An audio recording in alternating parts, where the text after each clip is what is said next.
দেখছেন Probash Kantha morning update powered by JMG cargo.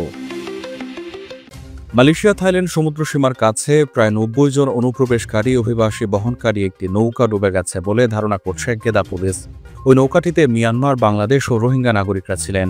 এখনও পর্যন্ত ৬ জনকে জীবিত উদ্ধার করা হয়েছে এবং এক রোহিঙ্গা নারীর মরদেহ উদ্ধার করা হয়েছে। কেদার রাজ্য পুলিশের প্রধান দাতুক আজলি আবু শাহ জানান, ডুবে যাওয়া নৌকাটি একটি বড় মানব পাচার চক্রের অংশ, যারা প্রায় ৩০০ জন অভিবাসীকে মালয়েশিয়ায় পাচারের চেষ্টা করছিল। সীমান্তের কাছাকাছি পৌঁছানোর পর চক্রটি বড় নৌযানটি ৩টি ছোট নৌকায় ভাগ করে দেয়। প্রতিটিতে প্রায় ৯০ জন করে যাত্রী ছিল। মালয়েশিয়ার যে কোনো জেলা থেকে বাংলাদেশের যে কোনো প্রান্তে আপনার মালামাল পৌঁছে দিচ্ছে JMG cargo and logistics.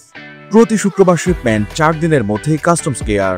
৯৫ Jalan Tun HST city centre, Kuala Lumpur, কোতারায় আরএসবি ব্যাংক ও মে ব্যাংকের পাশে। বিস্তারিত জানতে ও বুকিং দিতে কল করুন স্ক্রিনে দেওয়া নম্বরে। ৩ দিন আগে ভাগ করার পর ওই নৌকাগুলোর মধ্যে একটি ডুবে যায় বলে ধারণা করা হচ্ছে। অন্য দুটি নৌকার কোনো খোঁজ এখনো পাওয়া যায়নি। আজলি আরও জানান, উদ্ধার হওয়া ৬ জনের মধ্যে মিয়ানমারের রোহিঙ্গা এবং বাংলাদেশের নাগরিক রয়েছেন। প্রথমে ৩ জন মিয়ানমারের নাগরিককে উদ্ধার করা হয়, পরে আরও ২ জন রোহিঙ্গা এবং একজন বাংলাদেশিকে জীবিত অবস্থায় পাওয়া যায়। সমুদ্রে ভাসমান অবস্থায় এক রোহিঙ্গা নারীর মরদেহ উদ্ধার করা হয়েছে বলে জানান তিনি জানান, প্রাথমিক তদন্তে জানা গেছে এই অভিবাসীরা মানব পাচারকারী চক্রকে মালয়েশিয়ায় পৌঁছানোর জন্য জনপ্রতি প্রায় ১৩,০০০ রিঙ্গিত, বাংলাদেশি টাকায় প্রায় ৩ লাখ টাকা দিয়েছেন। অনেকেই অর্থ জোগাড় করতে নিজের জমি বিক্রি করেছেন। ১ মাস আগে থেকেই বড় নৌকাটিতে প্রায় ৩০০ জনকে একত্রিত করা হয়। এরপর সুযোগ বুঝে ছোট ছোট নৌকায় করে সীমান্ত পার করার চেষ্টা চালানো হয়।